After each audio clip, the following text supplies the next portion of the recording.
नमस्कार दोस्तों, मैं हूं रोहित निरंजन और स्वागत है आपका हमारे YouTube channel the success study and analysis centre पर। तो प्यारे साथियों, आज के इस वीडियो में हम बात करने वाले हैं कि जैसा कि आपको पता होगा, कल यूपी ट्रिपल एससी ने एक नोटिस जारी किया। उन्होंने कहा भैया 7 तारीख से यूपी राजस्व लेखपाल के फॉर्म भरे जाएंगे 7 से 28 तक। तो उसके बाद शॉर्ट लिस्टिंग होगी, फिर परीक्षा होगी। तो इस परीक्षा में जिनको उम्मीद है कि वो बैठ सकते हैं, जिनके पीईटी में अच्छे अंक थे, तो इस परीक्षा में बैठने के लिए आप एक बार मुख्य परीक्षा का सिलेबस समझ लीजिए। क्योंकि कितनी भी ऊंची बिल्डिंग बना लीजिए, जितनी नींव मजबूत होगी, जितना आधार मजबूत होगा, उतनी बिल्डिंग मजबूत होगी। तो मेरे भाई, नींव का मजबूत होना बहुत ज़्यादा जरूरी होता है। इसलिए मैं आपको यही सलाह दूंगा कि आप एक बार इसके पाठ्यक्रम को, सिलेबस को विस्तार से समझिए, बिल्कुल बारीकियों से समझिए। जो वीडियो ये है बहुत लंबी होने वाली है, क्योंकि हमें एक एक पहलू पर प्रकाश डालना है और जिसके लिए समय चाहिए होगा। लेकिन वादा है आपसे कि कुछ भी ऐसा छूटा नहीं जाएगा जो सिलेबस में उन्होंने दिया हो और मैं आपको ना बता पाऊं। तो सबसे पहले हम हिंदी देखते हैं। सामान्य हिंदी, भैया 25 प्रश्न आएंगे, 25 ही अंक के होंगे। और इन 25 प्रश्नों को कहां से प्रश्न लिए जाएंगे। सबसे पहले आप देखिए समास, विग्रह, ये तो सब आप जानते ही होंगे। पर्यायवाची, विलोम, तत्सम, तद्भव और संधियां। इसके बाद वाक्यांशों के लिए एक शब्द निर्माण, लोकोक्तियां और मुहावरे। क्या इनमें से कुछ भी ऐसा है जिसको आपने पहले सुना ना हो? भाई सभी तो जानते हैं। अभी हाल ही में बहुत से छात्र ऐसे हों जिन्होंने यूपीएससी की तैयारी की है या कोई अन्य तैयारी की है, तो आमतौर पर इनसे मुठभेड़ रही होगी 10 में, 11वीं में, 12वीं में, ग्रेजुएशन में, या फिर कहीं भी जब आप हिंदी पढ़ते हैं तो भैया हिंदी में सबसे पहले यही तो पढ़ाया जाता है हमको, बशर्ते छोटा बड़ा पढ़ लिए हो तब। नहीं तो कई लोग सबसे पहले छोटा बड़ा पढ़ाया जाता है। हम आगे देखें, देखिए मुहावरे हो गए। इसके बाद वाक्य संबोधन, लिंग, वचन, कारक, काल, बर्तनी, त्रुटि से संबंधित अनेकार्थी शब्द। तो त्रुटि से संबंधित या अनेकार्थी शब्द, ये क्या आपने कभी सुने नहीं है? इनके नाम जरूर सुने होंगे। इसके बाद देखिए अपठित गद्यांश पर आधारित प्रश्न। मतलब यह है कि जो हिंदी का पोर्शन दिया है इसमें सिर्फ और सिर्फ व्याकरण आने वाली है, सिर्फ और सिर्फ व्याकरण में ही वही जो हम प्राचीन काल से ही देखते आ रहे हैं। इसका मतलब है हिंदी में हमें कुछ भी यहां वहां भटकने की जरूरत नहीं है, सिर्फ और सिर्फ व्याकरण आएगी। सीधा सीधा व्याकरण पर फोकस कीजिए और हिंदी के लिए तो यही सब कुछ है। आप इतनी बात समझ पाए? अगर हाँ, तो फिर हम आगे बढ़ते हैं और देखते हैं कि भैया गणित में क्या क्या आएगा। गणित इसका बहुत विस्तृत है और देख लीजिए इसमें क्या क्या है। हम गणित के टॉपिक की बात करें तो हेडिंग देखिए, अंकगणित एवं सांख्यिकी। अब इसमें आता क्या क्या है देखिए।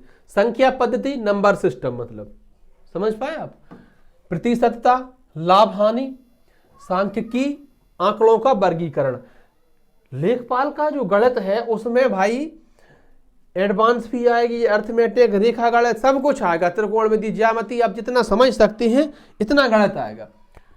इसके बाद देखिए आप आंकड़ों का वर्गीकरण, बारंबारता बंटन, सारणीयन, मतलब ये सारणियां वगैरह, संचयी बारंबारता, आंकड़ों का निरूपण, दंड चार्ट, पाई चार्ट, आयात चित्र, बारंबारता, बहुभुज, केंद्रीय माप, समांतर माध्यिका एवं बहुलक। आप में से कितने लोग ऐसे हैं जिन्होंने इन टॉपिक का कभी नाम नहीं सुना, कभी पढ़े नहीं है? मुझे तो लगता है भाई इसका मैथ जो है अत्यंत दुष्ट आने वाला है, एकदम राक्षस प्रवृत्ति का। अब देखिए इसमें इसी का भाग है एक बीज गणित। तो बीज गणित में मेरे भाई क्या आएगा? लघुत्तम समवर्त एवं महत्तम समवर्त और उनके संबंध। लघुत्तम समवर्त एवं महत्तम समवर्त में जो संबंध होता है वो युगपद समीकरण, द्विघात समीकरण, गुणनखंड, क्षेत्रफल प्रमेय। यहां तक हमने मैथ के जो टॉपिक देखे वो आपको पता होगा कि आप लेखपाल बनने की तैयारी कर रहे हैं तो लेखपाल के लिए इतना आसान नहीं है मैथ इसका बहुत अधिक आता है। और मैथ जो है टाइम टेकिंग प्रश्न इसमें आते हैं, समय बहुत अधिक लगता है। यह इसके आगे देखें तो रेखा गणित, एक अंकगणित एवं सांख्यिकी, इसके बाद बीज गणित। अब आता है इसमें रेखा गणित। तो रेखा गणित में दो चार चीजें हैं, जैसे कि त्रिभुज संबंधी, पाइथागोरस प्रमेय, त्रिभुज, आयात, वर्ग, समलंब, समांतर चतुर्भुज एवं चतुर्भुज के परिमाप तथा क्षेत्रफल, वृत्त की परिधि एवं क्षेत्रफल। तो ये जो है रेखागणित से, इन टॉपिक से प्रश्न आएगा। अब आपने समझा कि सांख्यिकी, बीजगणित एवं रेखागणित, इन तीनों को मिलाकर जो 25% मैथ के आएंगे वो बहुत कठिन होने वाले हैं, मुश्किल होने वाले, इसलिए भाई अभी से तैयारी में जुट जाना है। टॉपिक वाइज अध्ययन कीजिए। इनमें से बहुत से टॉपिक आपको होंगे जो आपने पढ़े होंगे, कुछ ऐसे होंगे जो नहीं पढ़े होंगे।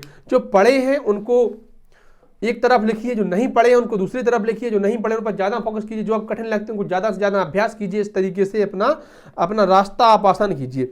अब हम देखें सामान्य ज्ञान। तो सामान्य ज्ञान तो मेरे भाई इसमें बहुत लंबी दे रखी है, लेकिन मैं सामान्य ज्ञान का सीधे सीधे आपको मतलब बता दूं, चाहे हिस्ट्री हो, चाहे पॉलिटी हो, जियोग्राफी हो, इंडियन एंड वर्ल्ड, कंप्यूटर हो, यूपी जीके हो, करंट, सब कुछ, ऐसा कुछ नहीं छूटेगा जिसमें कह दे कि भाई यहां से प्रश्न नहीं आना है। प्रश्न तो 25 ही आने हैं। इन्होंने कहा भाई सामान्य विज्ञान, सामान्य विज्ञान का मतलब हुआ फिजिक्स, केमिस्ट्री और बायोलॉजी। तो फिजिक्स, केमिस्ट्री, बायोलॉजी तीनों को मिलाकर साधारण शब्दों में कह दिया सामान्य विज्ञान।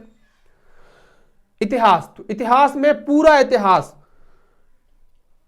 आधुनिक इतिहास, प्राचीन इतिहास और मध्यकालीन इतिहास, सब कुछ बिल्कुल पूरा, न सिर्फ भारत का बल्कि विश्व का भी इतिहास के अलावा। अब मैं इसको पढ़ के समझ देता हूं कि इन्होंने क्या कहा है। भैया इन्होंने कहा सामान्य विज्ञान राष्ट्र तथा अंतरराष्ट्रीय महत्व की सामाजिक घटनाएं। ठीक है, ये आज सामान्य विज्ञान में तो हो गए तीनों चीजें, फिजिक्स, केमिस्ट्री, बायोलॉजी। और जो कह रहे हैं राष्ट्र तथा अंतरराष्ट्रीय महत्व की सामयिक घटनाएं, इन्होंने करंट कहा है कि करंट में वर्तमान में कहां क्या चल रहा है। आगे देखिए भारत का इतिहास, भारतीय राष्ट्रीय आंदोलन। भारत के इतिहास मतलब पूरा इतिहास, भारतीय राष्ट्रीय आंदोलन, यहां से हर परीक्षा में प्रश्न बनते हैं। तो ये तो आपने पढ़े होंगे, बचपन से पढ़ते आ रहे, नहीं पढ़े तो इनको एक बार और अच्छे से पढ़ लीजिए आप। भारतीय राज्य व्यवस्था तथा अर्थव्यवस्था, इकोनॉमिक्स और पॉलिटी, दो साधारण शब्दों में कहते हैं। भारतीय राज्य व्यवस्था पूरा संविधान, और अर्थव्यवस्था विश्व भूगोल तथा जनसंख्या। सामान्य विज्ञान के प्रश्न दैनिक अनुभव तथा प्रेक्षण से संबंधित विषयों सहित विज्ञान के सामान्य प्रबोध एवं सामान्य जानकारी। देखिए किसी भी, इन्होंने लिख रखा है बाकायदा इसमें, किसी भी सुशिक्षित व्यक्ति से अपेक्षा की जा सकती है जिसने किसी वैज्ञानिक विषय का अध्ययन भी नहीं किया हो। ऐसे प्रश्न आएंगे जो सामान्य दैनिक लाइफ से संबंधित होंगे, दैनिक जीवन से संबंधित होंगे, जिनसे पढ़े लिखे व्यक्तियों से अपेक्षा की जा सकती है, भैया ये बता देंगे। भारत के इतिहास के अंतर्गत आर्थिक, सामाजिक, सांस्कृतिक तथा राजनीतिक पक्षों की व्यापक जानकारी पर ध्यान देना होगा।